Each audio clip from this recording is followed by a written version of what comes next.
Well, thanks so much for keeping it Hello Day. We absolutely appreciate the support. And obviously, those of you who have been watching every single episode of our podcast, thank you so much. Keep giving us the feedback and always get in touch with us through our social media platforms as at Hello Day. Shiko Kaitani here with you, and we're progressing. Yes, indeed. We are now on episode 6. Absolutely excited to continue bringing very interesting topics your way. Speaking of which, we're at the tail end of 2024. So I thought, why don't we even start a domestics series? Yes, indeed. That means we're going to be talking a lot more about domestic managers, how to actually create the proper type of rapport and relationship, successful one that is, in order to make your household function. And of course, how do we continue to improve and empower those who are actually working within our households? That's really the big question. This has really been inspired by a lot of chat that you tend to see also on social media.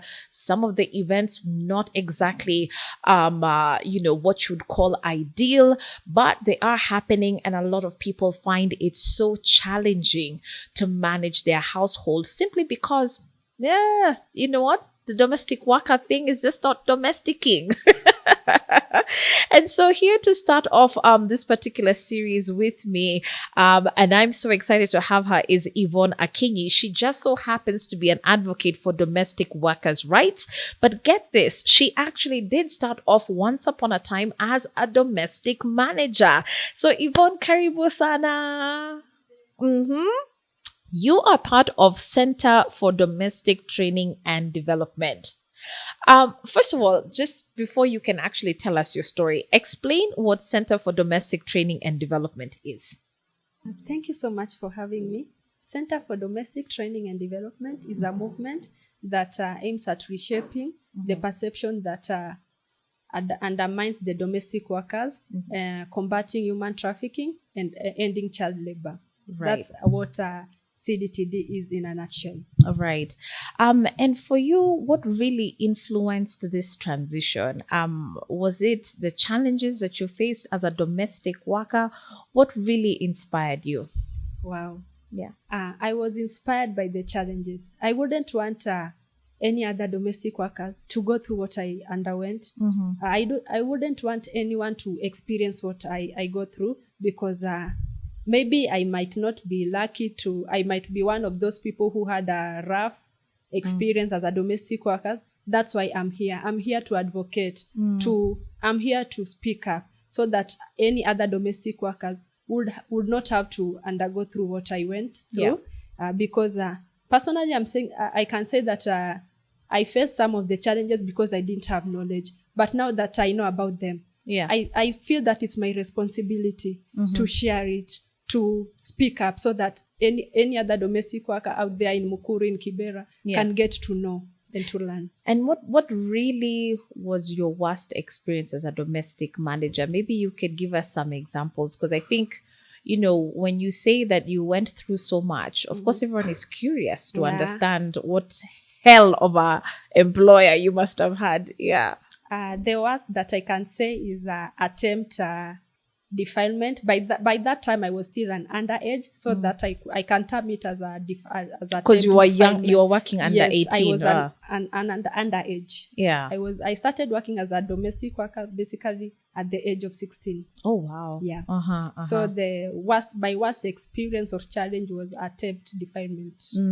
By the man of the house. Yeah, by the man of the house, and it wasn't like a big deal to them, because they were like, if you can't allow me to do this with you, I'm only doing you a favor. Who else will agree to employ you? You don't have ID, you have nothing. Yeah. So na ni mtoto bado. Na mimi ni mtoto. So we are actually, my family and I are doing you a favor. So it's either you give in, or you walk out.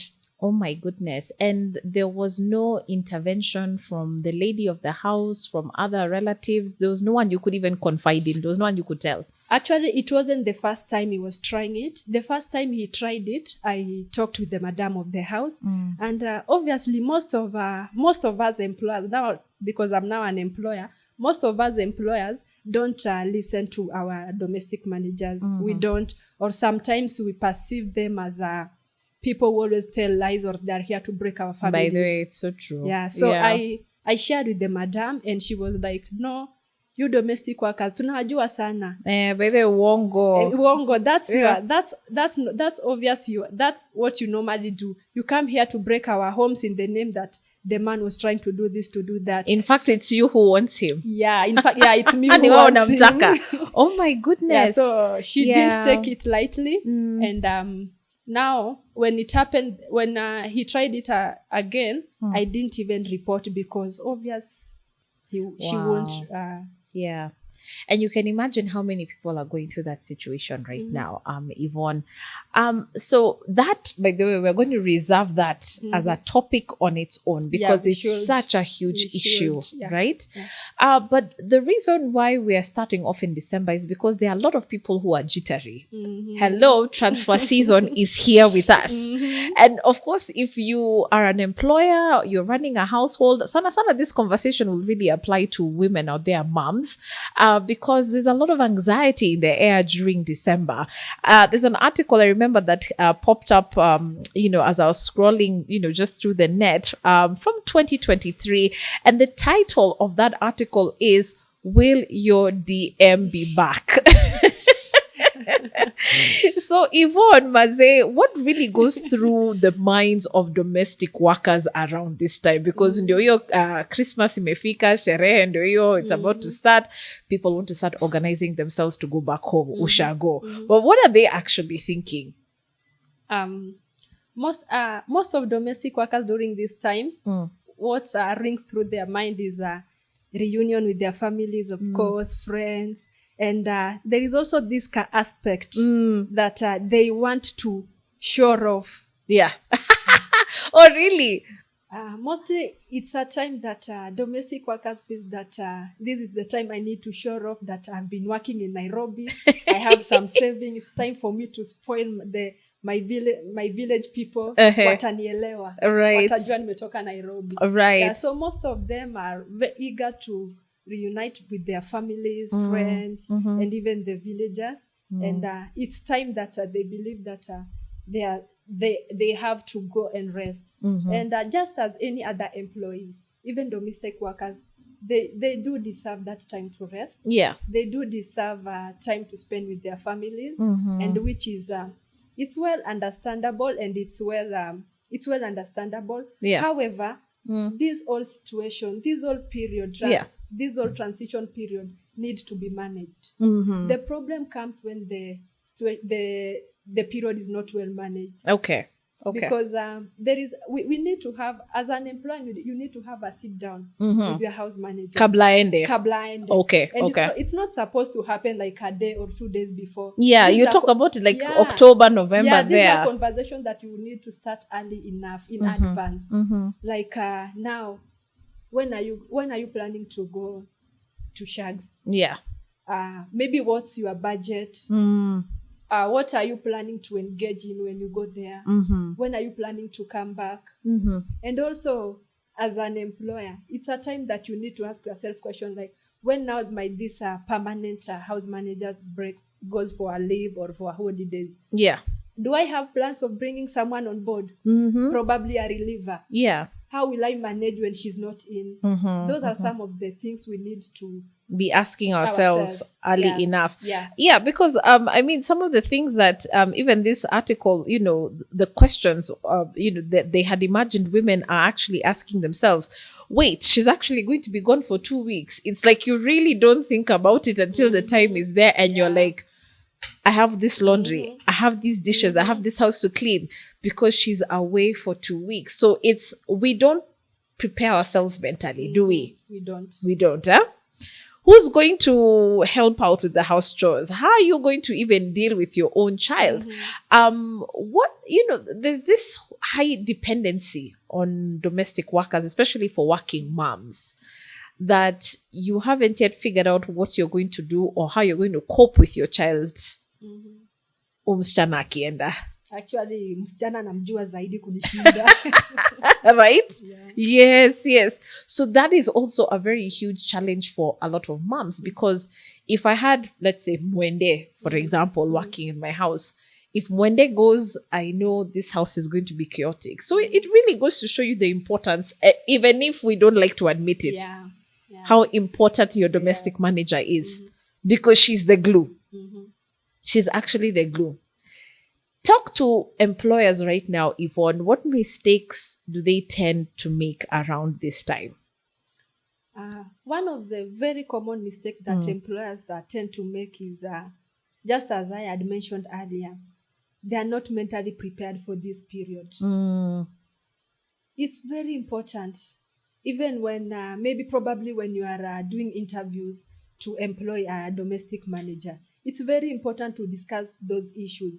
How do you plan maybe your breaks? Because these employers also need breaks. How do you plan your breaks? Which time do you prefer traveling or having holidays? And maybe during this time, is it for a day, for 2 or 3 days? Because once you take her in or him in with that mentality that this person takes breaks maybe quarterly, you will be mentally prepared. You won't be like now the last minute. For instance, I'm supposed to travel to Naivasha for a forum. And again, my house manager is supposed to be breaking tomorrow. It just becomes chaotic. So it's high time as employers.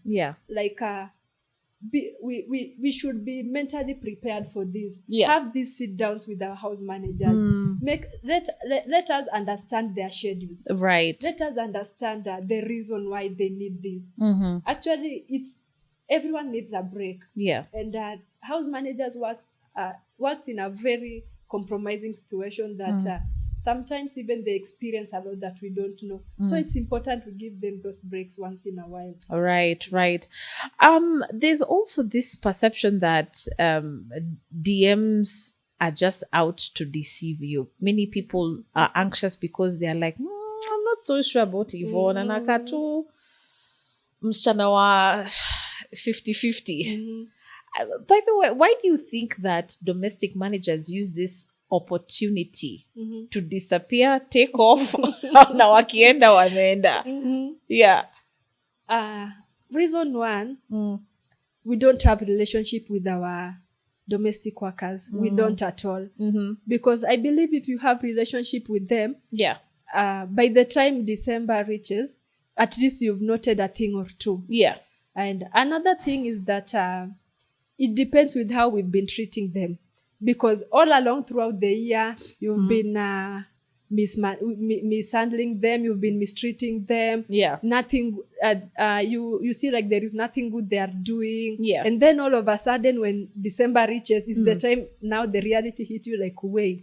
So she'll be going. That's the time you are trying to act all nice. By the way, buying them gifts because you know that this person, they have been treating them, probably they might not come back. Right.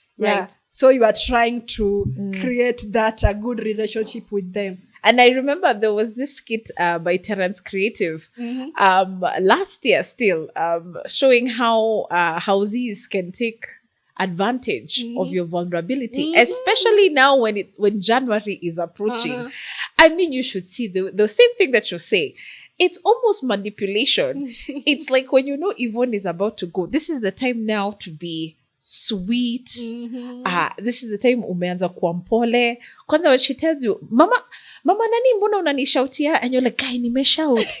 Akipole. So ati ulikuwa unasema unarudi lini? Nikutumie fare. And that time you've been calling her the laziest woman. Ulikuwa ukifanya nini kwa hii nyumba? Wewe kazi yako ni gani? Then come December is when you know how to change narrative. So there's this very, I don't know, dishonest kind of interaction that happens between people at this time. It's very true. It's actually very true. And this mostly happens in places whereby people don't have nothing like contracts. Because Shiko, do you know that even house managers need to have a contract? You need to have a contract between you and your house manager, because this is a profession, just like other profession. Just like a teacher, this is a profession on its own. And actually domestic workers need this sector need to be professionalized, need to be dignified. Yeah. Because that's where the problem starts. Most of people don't dignify this sector. Domestic workers are viewed as the people who are not learned, people from very poor background, people like all sorts of things. But actually these people, we have someone with masters, but they're house managers somewhere. So it first need to start with our perspective. What's our perception about domestic workers? Once we change that perception towards domestic workers, everything will fall into place. Right. Because you need to have a contract. There is need for a contract between you and your house managers. This contract will bind you, both of you parties, because of course, just like other contract, a contract should entail things like leave days, right? Off days, maternity leave. Most of people don't know that domestic workers are entitled to maternity leave. Oh, wow, even I didn't know that. They are. But of course, it's always grounds for dismissal, because dem akikwambia bebe ameshika mimba, it's always like, okay, thanks so much. Clearly, you will not be of use to me. We're not going to go through this by the time you're in your second trimester, clearly. And do you know that's one of the reasons why they normally look forward toward this December period. Ndo waende kabisa. These people also deserve to have family. Maybe someone decided, like for instance, me, I started doing domestic work at the age of 16. Probably if that was something that I could continue doing, there could be a time that I would want to have my family. Would my employer give me that space? No. Would my employer allow me now, it's okay, you can have your family, you can make arrangements. You've been doing for me some very good job, so we can always make arrangements. Maybe you can be working 2-3 times a week. So we can always have something around it. But we have someone who maybe they have their boyfriend and they're planning on settling down next year. Na hiyo ni shida. With their employer. Do you think they'll be coming back? Oh, no, absolutely. And by the way, those relationships between houses and their lovers, they're very serious. You can never break that bond. That one for sure. If your domestic manager is in love, anza kusema kwaheri. But I want to now get into some of the common lines that DMs like to give their employers at this particular time, so that those who are watching can be like, oh, I think I've heard that line before. So does that mean we could be a little bit, on the unsafe side? What do houses typically like to say and give as excuses when, they're actually planning an exit? Unajua, sasa ule babu yangu wa ile nyumba kubwa amefariki na mimi kukuwa mjukuu mkubwa lazima niende. So there is always relatives each now and then who are dying. Relatives are dying. You're right. Relatives are dying. People are getting sick. Right. It's like there's some, I don't know, like infectious disease specifically kwa hiyo boma, and you're wondering, how comes no one else is dying? So the death one is common. The death and sickness, very common. Very common. Actually, I doubt if there is any house who has never used that line. Or who has not killed someone. Wow. Another line? Another line is that, so najua Mama Suzy, mimi nilikuwa naona wakati imefika naona ni kama kuna pesa nilikuwa nimesave na nafikiria nikienda nyumbani nifanye biashara. Hii biashara mimi sitaki kuwa hapo, lakini nataka nianzishe na dadangu. She will be managing it. Lakini mimi nitarudi. Hapo jua kimekuramba. When you know Almenda's biashara, ati akona pesa fulani mali, problem. Okay, all right. What about the one that they always give of something has always happened to their child?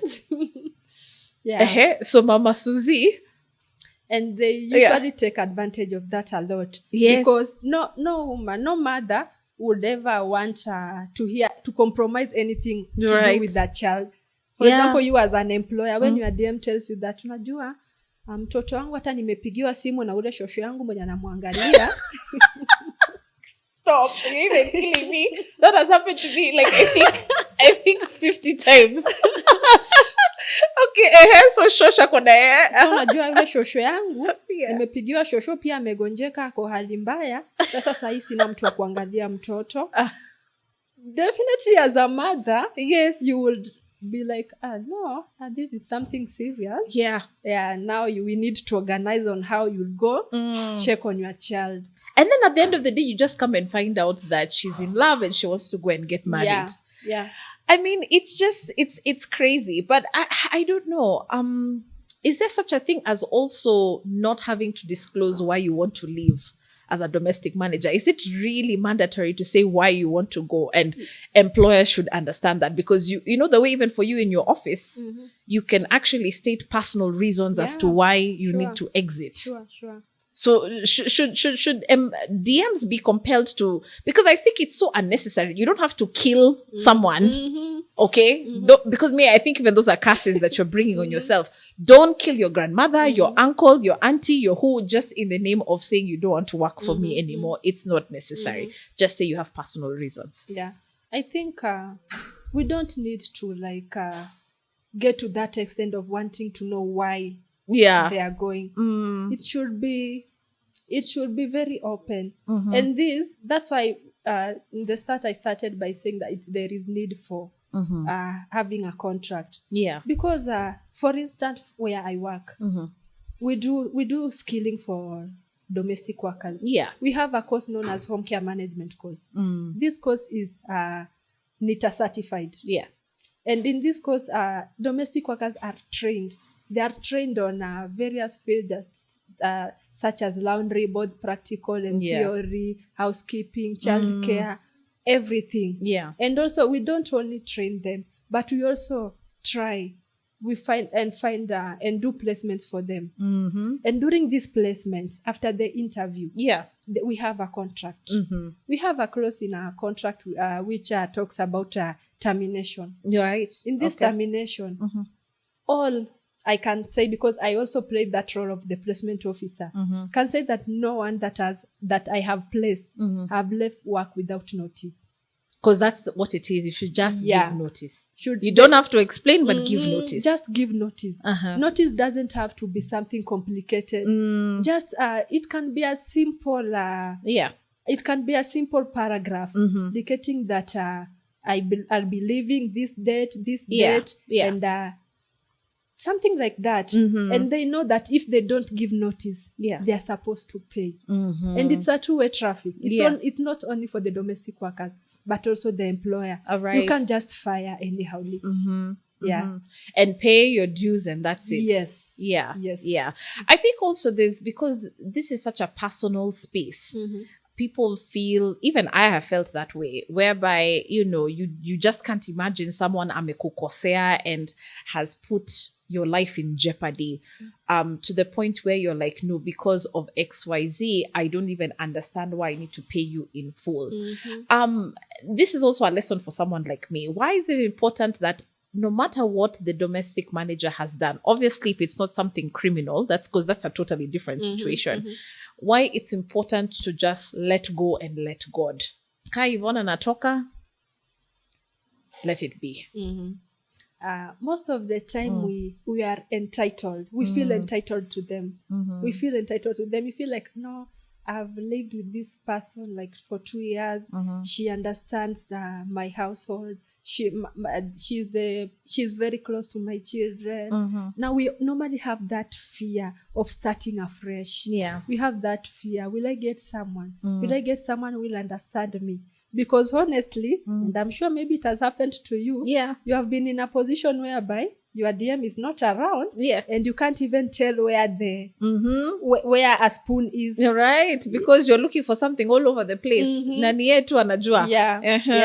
So there is that. We feel that these people are entitled to us. We feel we've already connected to these people. So we have that difficulty of letting go. Right, and you even punish them for wanting to leave.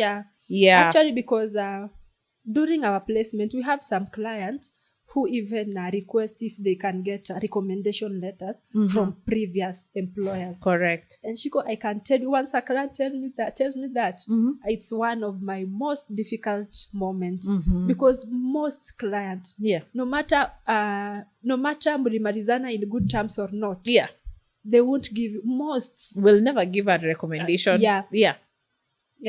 So there is that still that ka difficulty of kumalizana vizuri. Should I feel compelled to also give msichana wa nyumba a bonus at this time? You know, a lot of us also catch feelings with our CEOs. If you're not up for a bonus this year, right?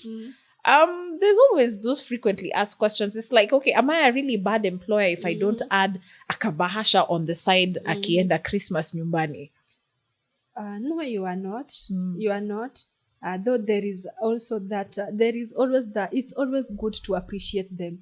It doesn't necessarily have to be during this Christmas period, but it's always good to appreciate your house managers. It's always good. It doesn't have to be something big, something complicated.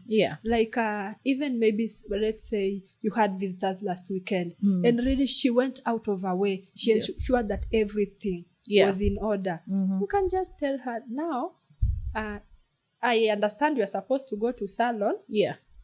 Na kuongezea hii 300, go do your hair. Right. You really don't know. Now I can speak from as a domestic worker. You really don't know how appreciative we feel.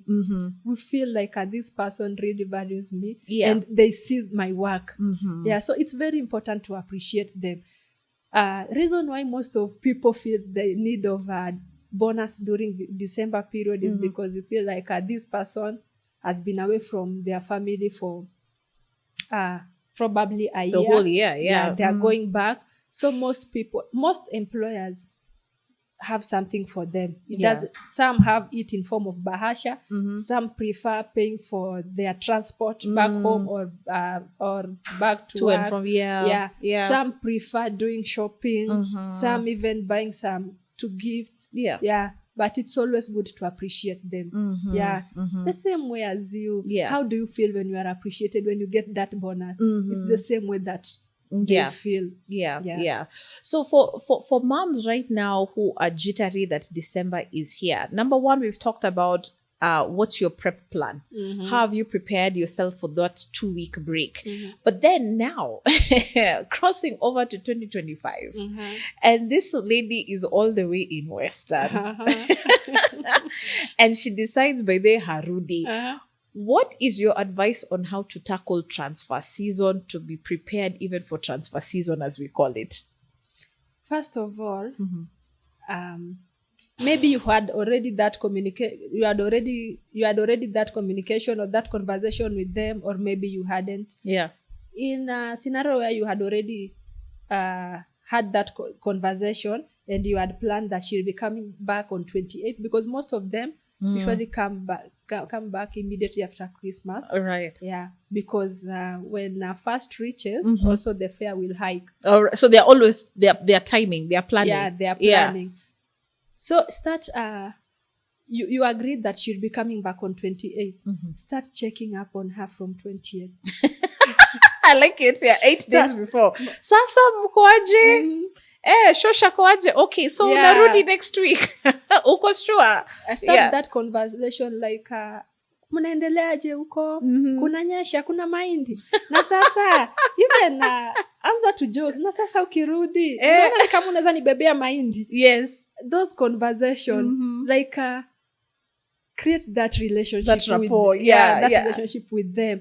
And then once you hear unajua, when you hear that word unajua, jua kumeharibika mahali, right? Na ujipange kabla watoto warudi shule. Then some will tell you that napanga kukuja lakini sina fare. Those scams for sending me fare. Fare inakuliwanga. It's true. Fare huwa inakuliwa sana. Surely. I have employers who they've managed this situation very well. And this one they've done by, some even offer as bonuses, they offer to to cater for their transport. Right. So they don't give excuses. They don't give money. They book tickets for them. By the way, Bus tickets, right, to and from, yes, return ticket, right, right. That's a really good way and a smart way. So Yeah. you can also handle it with the company if Yes. the ticket is not Yeah. used. Yeah. So there is always having that conversation, and also we can embrace this positively. Yeah. We can embrace this positively, because probably sometimes we even blame these domestic workers, but we are the reasons why they are not coming. How was I treating her? Yeah. How have I been treating her during the entire year? Right. Might I be the problem? Right. If really they are to come back, what can I change? Right. We need to ask ourselves what type of bosses we are at the end of the day. Yeah. That's Very amazing. important. That's amazing. Yvonne, thank you so much. I think this was great insight onto how to handle transfer season. I think for those of us who actually have been struggling with domestic workers, will definitely be thinking, okay, now December is here. Let me pick a few of these points and let me apply them. So thank you so much for that. We'll see you on the next episode. Thank you so much for having me. All right.